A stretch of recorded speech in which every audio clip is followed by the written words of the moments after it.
I'm Susie and this is Loui. This is our second session of in hand and in the bridle, and what I want to do today is just work on his flexions, his acceptance of the contact and his relaxation of the jaw and the mouth.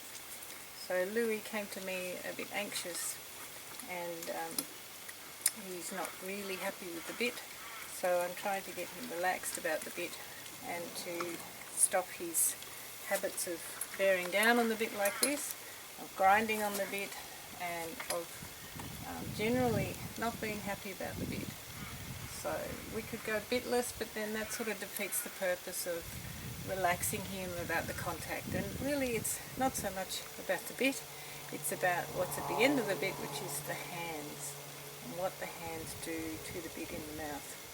In leisure tay, what we want to do is we want to act upwards on the corners of the mouth like this, rather than backwards and down. If we act backwards and down, the horse is given a reason to evade the bit. By evading I mean either coming down, under, behind, above, and all those evasions, what they actually do for the horse is they help the horse get the bit up into the corners of the mouth.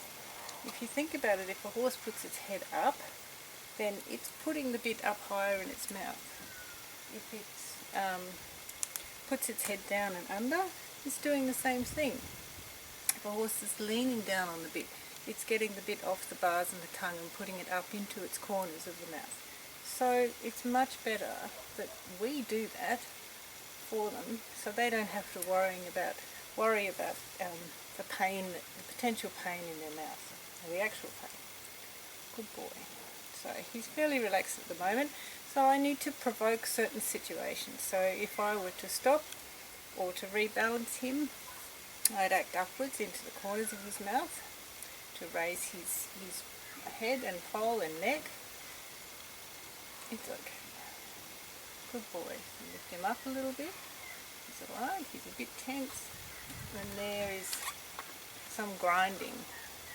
So I want him to be able to lift up nice and straight so he can shift his balance and become light in my hands without the grinding.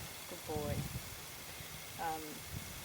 So if he was pushing down or heavy on my hands, I'd give an upward vibration of both reins evenly, which is what we call a demi-rein, which is like a half arrest, which is not quite a half halt, but we can talk about that later with the saddle work. So a demi-rein is an upward vibration, a fairly quick upward vibration, as little as possible, but maybe as much as you need, to help the horse become light. And there's some nice chewing at the end. Not so much grinding, but more just licking and tasting the lips. Good boy. Alright, so I'm going to lift him up again. Good boy.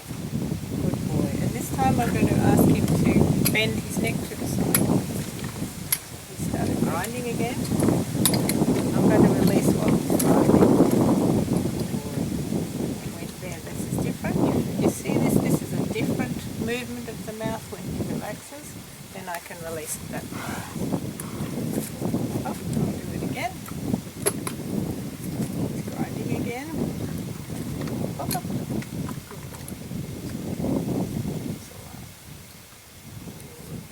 And it's good to do in a high position to make sure he's light and balanced. When he puts weight on my hands, it's a little upward vibration of both hands. I can turn him here up to about 90 degrees and see if he relaxes in the bend. It's actually much better than the last one. Good boy. Come straight again and we'll go the other way. Good boy. So he's already accepting this better, maybe not to the left, than he was last time. Good boy. There we go. Good boy. I'll wait till he's light and soft.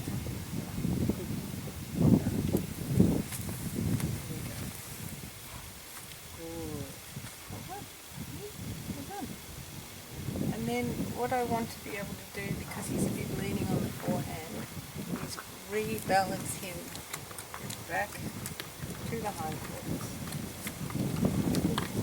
Grinding a little bit.